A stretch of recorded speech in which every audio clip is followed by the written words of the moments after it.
adalah cabang ilmu yang mempelajari sistem pengendalian dan komunikasi dalam organisme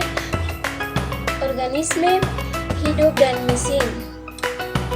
Konsep utama dalam teori sibernetik, pengendalian dan umpan balik dapat mengendalikan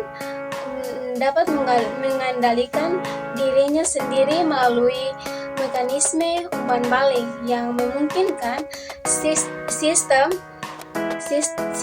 untuk menyesuaikan atau memperbaiki kinerja berdasarkan informasi yang diterima. Positif meningkatkan perubahan atau pergerakan dalam sistem, misalnya proses reproduksi menghasilkan lebih banyak individu. Umpan balik negatif mengurangi atau menghambat perubahan, menjaga kestabilan sistem. Contohnya pengatur suhu tubuh manusia, di mana tubuh akan merespon peningkatan suhu dengan berkeringat untuk menurunkannya. Sistem terbuka dan tertutup.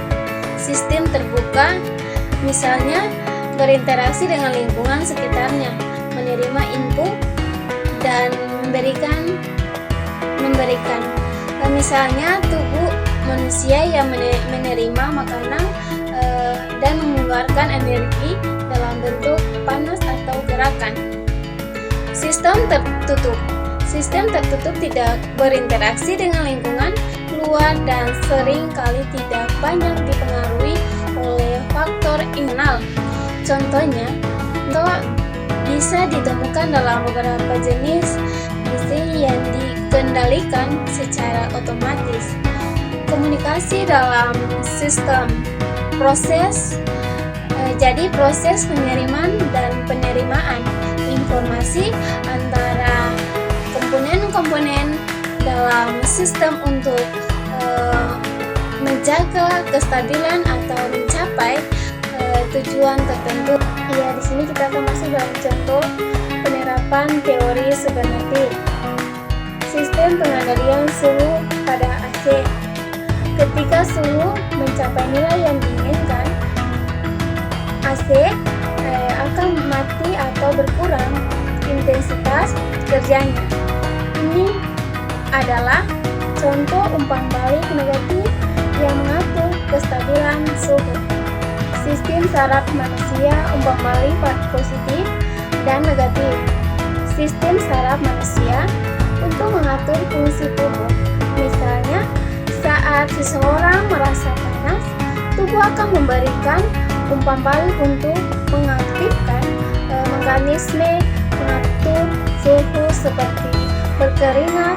Umpan balik negatif. Robot dengan sensor umpan balik dalam sistem mesin.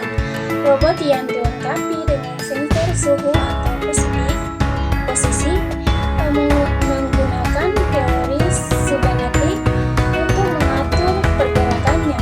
Misalnya, robot dapat bergerak menuju suatu objek berdasarkan sensor jarak, dan ketika mendekati objek tersebut, umpan balik akan memberitahukan robot untuk berhenti atau mengubah arah.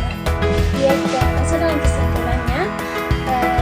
Teori sibernetik mengajarkan kita tentang cara-cara di mana sistem, baik itu biologis, mekanis, atau sosial, dapat mengatur dirinya sendiri melalui pengendalian dan komunikasi yang sangat berguna dalam memahami dan merancang sistem yang efisien dan dapat beradaptasi, sistem yang dapat